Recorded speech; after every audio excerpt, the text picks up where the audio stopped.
Raúl Molina Martínez, viceministro de Gobernanza Territorial, se encuentra con nosotros. Señor Molina, muy buenas noches, bienvenido.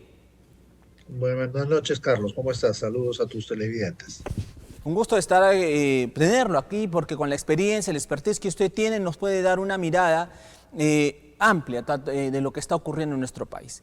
Decía yo, ayer se dio la declaratoria de emergencia, pero hoy han continuado los enfrentamientos. Es decir, han salido los militares a reforzar la labor policial, pero continúan algunos enfrentamientos, focalizados, pero muy violentos. Y hace algunos Sí. instantes el gobierno ha decretado un toque de queda. Bajo la experiencia que usted tiene, ¿qué análisis nos puede dar, señor Molina?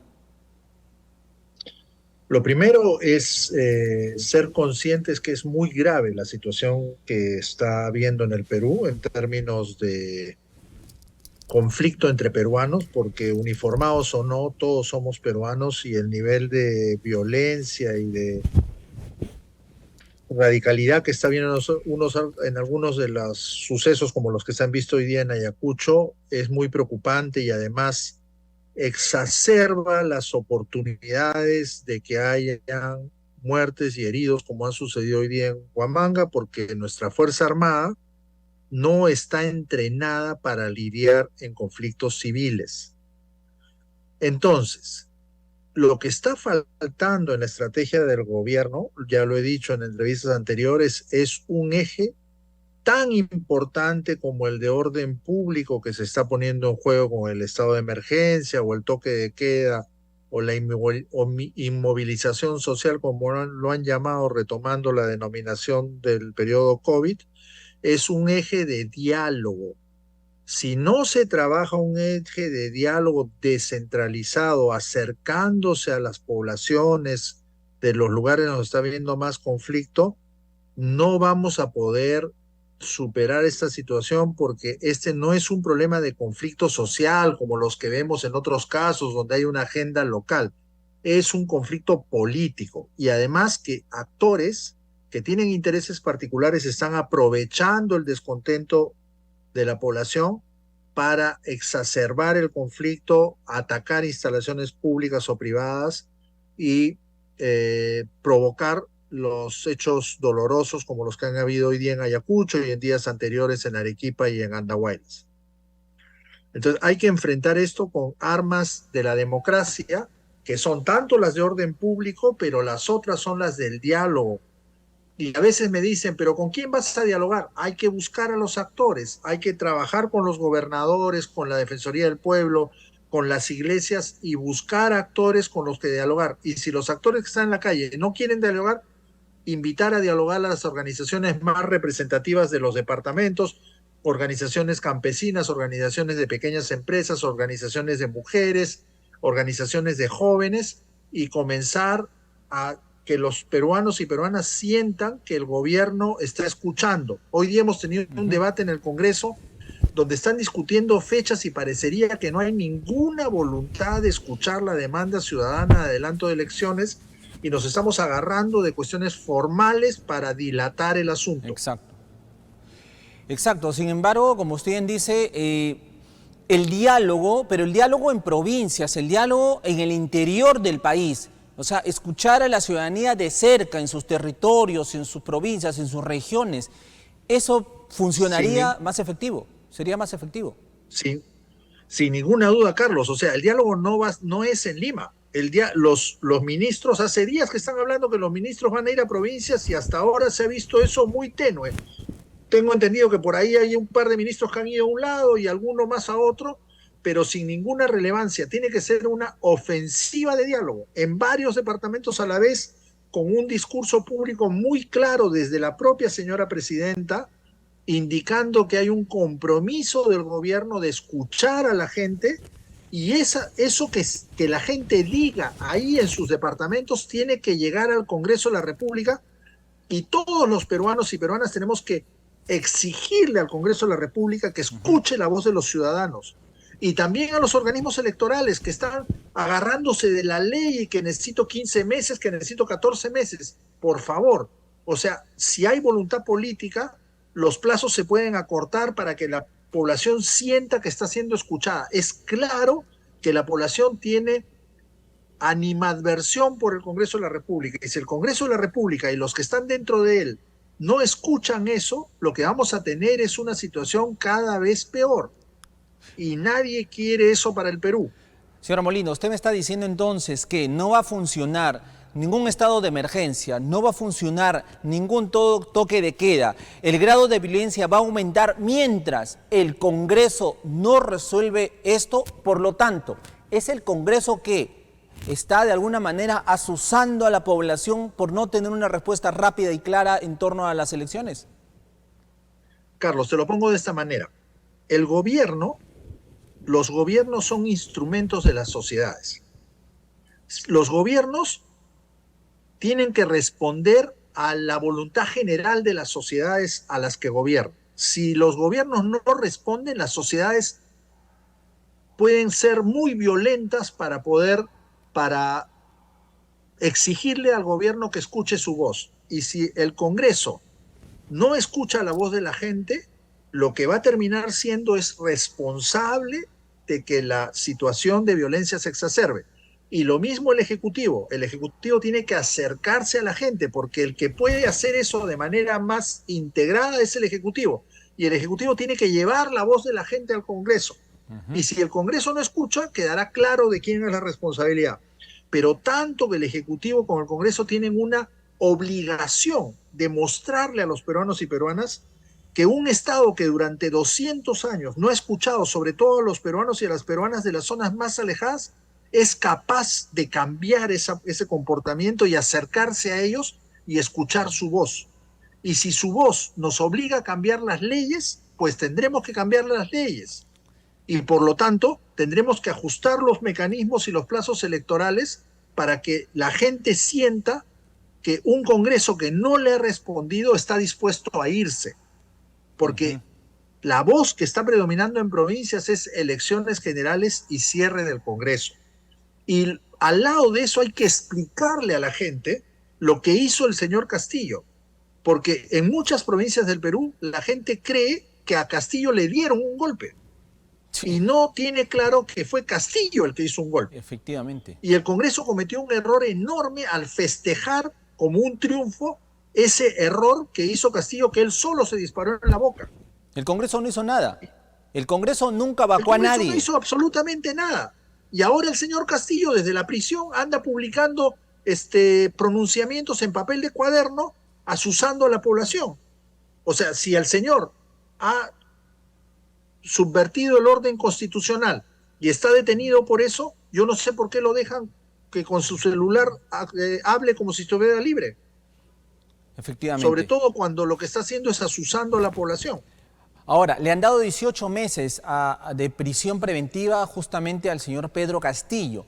Ahora, esto no va a calmar los ánimos. O sea, si bien es cierto, bien merecido tiene la pena privativa porque él lo que hizo fue un delito, fue una acción de inconstitucionalidad clara y por tanto tiene que estar preso. Pero como usted bien dice, mientras esto no se explique, el hecho que el señor Castillo esté detrás de las rejas, él sigue tuiteando y sigue movilizando la masa y sigue pues exacerbando los ánimos. O sea, poco exactamente, nada sirve. Carlos, porque muchos de nuestros compatriotas, sobre todo en zonas rurales, no ven al señor Castillo de la misma manera que lo vemos tú y yo. O sea, tú y yo tenemos claro que él ha infringido la ley y por lo tanto se merece lo que le está pasando, pero para mucha población, sobre todo rural, Castillo, con todas las limitaciones y que entró solo con 18% o 19% de la votación en primera vuelta, era un símbolo de que alguien como ellos, un profesor rural de Chota, podía ser presidente de la República. Entonces, ese símbolo se ha quebrado. Y si no se le explica a la gente que ese señor que ellos interpretaban como un símbolo, primero ha sido un incompetente. Segundo, hasta que se le pruebe que él mismo ha sido corrupto, por lo menos ha permitido que la corrupción campee a su alrededor en gran forma. Y tercero, ha subvertido la Constitución queriendo declarar un cierre del Congreso y una reforma del del sistema judicial. Si eso no se le explica a la gente, para mucha población rural es como que han quebrado su símbolo. Y es normal que reaccionen porque están hartos de años que el Estado no responde a sus necesidades. Entonces, se ilusionaron equivocadamente, pero hay que explicárselos.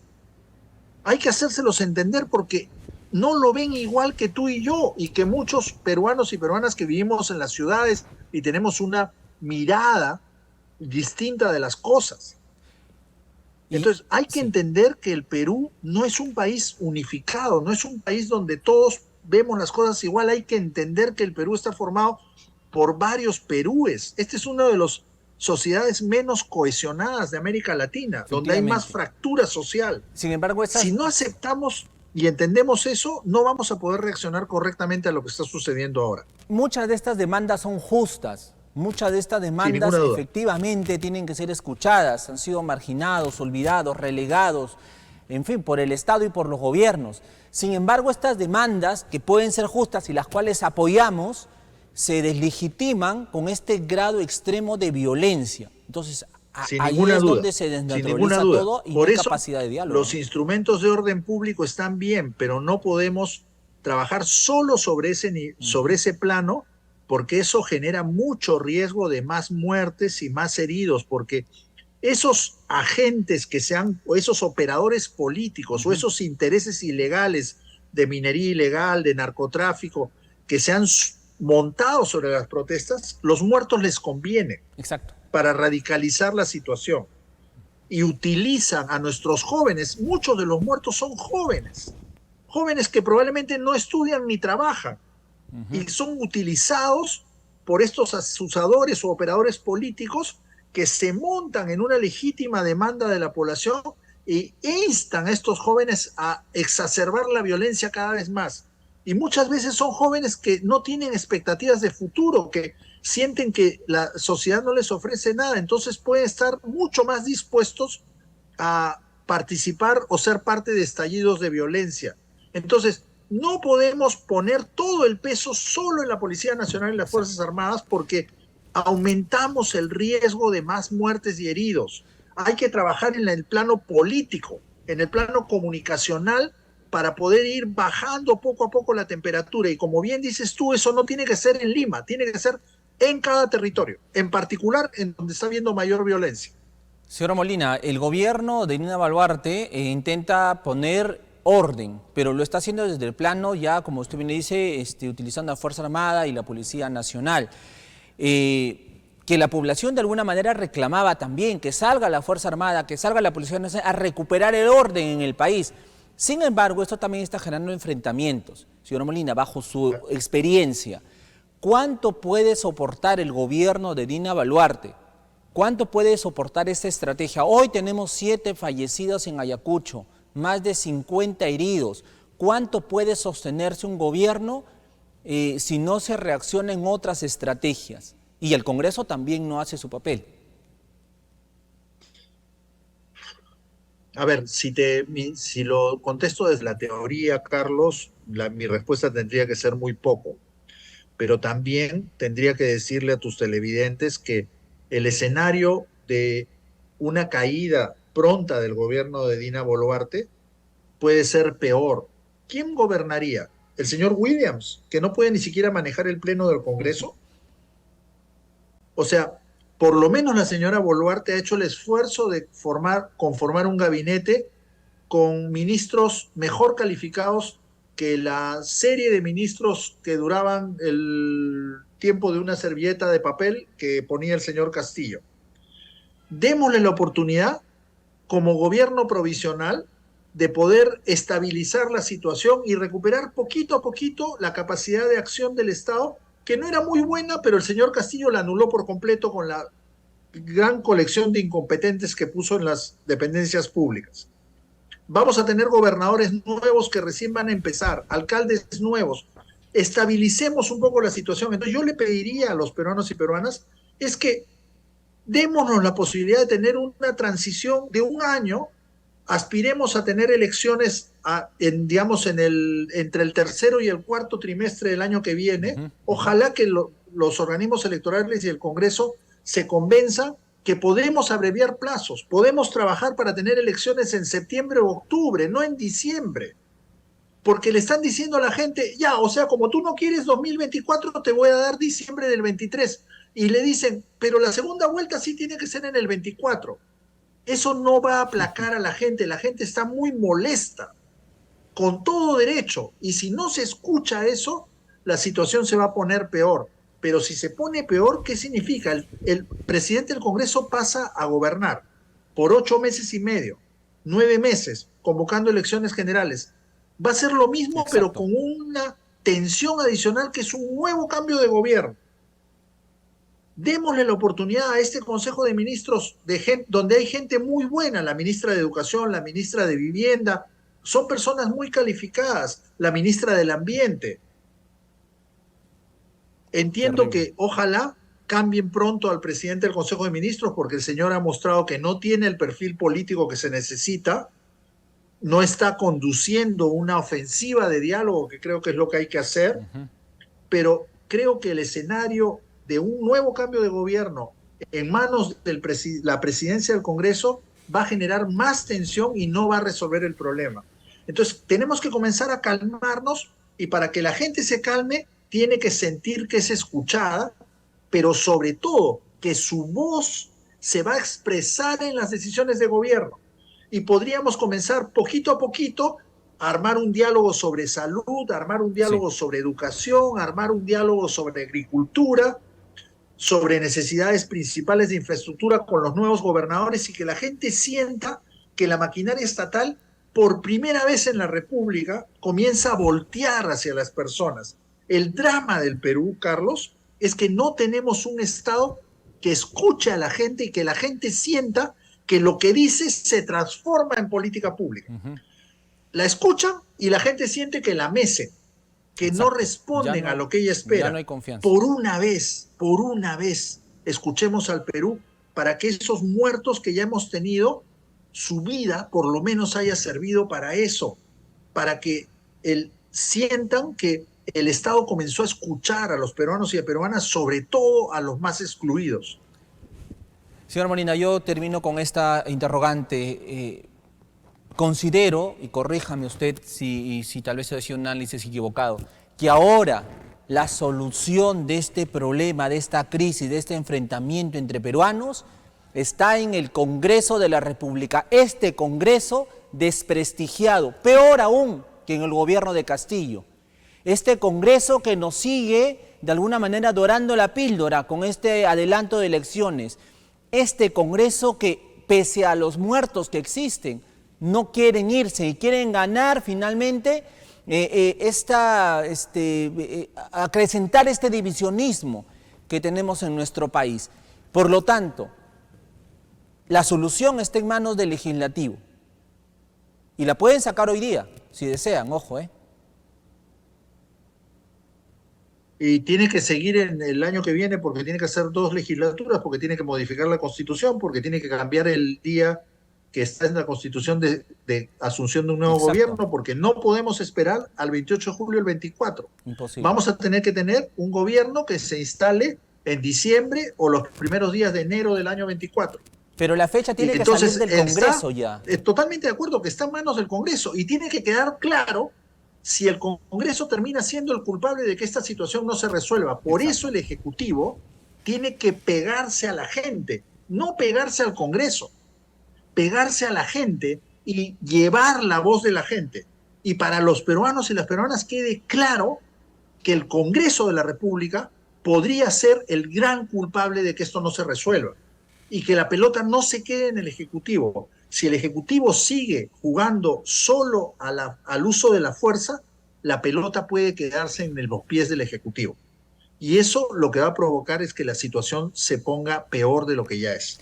Tiene que quedar claro que el Congreso es el que tiene que resolver la demanda de la población y tiene que hacerlo de cara a la gente, Ujú. no siguiendo jugando como lo he estado haciendo esta tarde en el Pleno. Entonces, Exacto. yo creo que el Ejecutivo y la presidenta Boluarte lo mejor que puede hacer si quiere ser realmente la representante de todos nosotros es interpelar al Congreso de la República en nombre de los peruanos y las peruanas, para que el Congreso cumpla su papel y deje de ser el Congreso impresentable que ha sido hasta ahora. Señor Raúl Molina Martínez, le agradezco muchísimo por haber estado con nosotros. No nos hemos equivocado en convocarlo para esta entrevista.